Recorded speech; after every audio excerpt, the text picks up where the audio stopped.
ধোবাউড়া উপজেলার গোবিন্দপুর গ্রামে পুকুর থেকে মাটি কাটতে গিয়ে ৬০ রাউন্ড বুলেট উদ্ধার করা হয়েছে।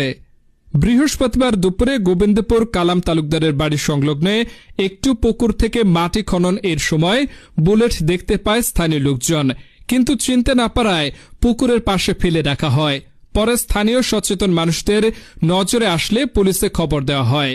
পুলিশ ঘটনাস্থলে গিয়ে ৬০ রাউন্ড বুলেট উদ্ধার করে থানায় নিয়ে আসে। পুলিশ জানায়, বর্তমানে বুলেটগুলো উদ্ধার করে ধোবাউড়া থানায় রাখা হয়েছে। প্রাথমিকভাবে ধারণা করা হচ্ছে যুদ্ধক্ষেত্রে ব্যবহৃত বুলেট এগুলো।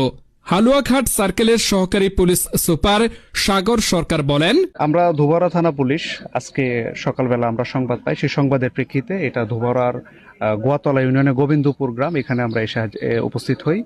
আমরা এখানে এসে জানতে পারি যে এই পুকুরটা এটা হচ্ছে মৃত আব্দুর রহিম এবং মৃত মকিমউদ্দিন গং, তারা ৬ ভাই ছিলেন, তাদের পুকুর, ৭৫% একটা পুকুর।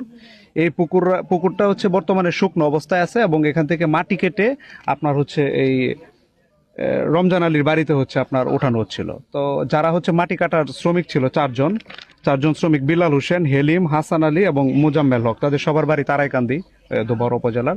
তারা মাটি কাটার সময় হচ্ছে কি যখন হোস পাইপ দিয়ে মাটিটা ভিজায় তখন হচ্ছে আপনার কিছু বুলেট ওখানে ভেসে ওঠে পানি।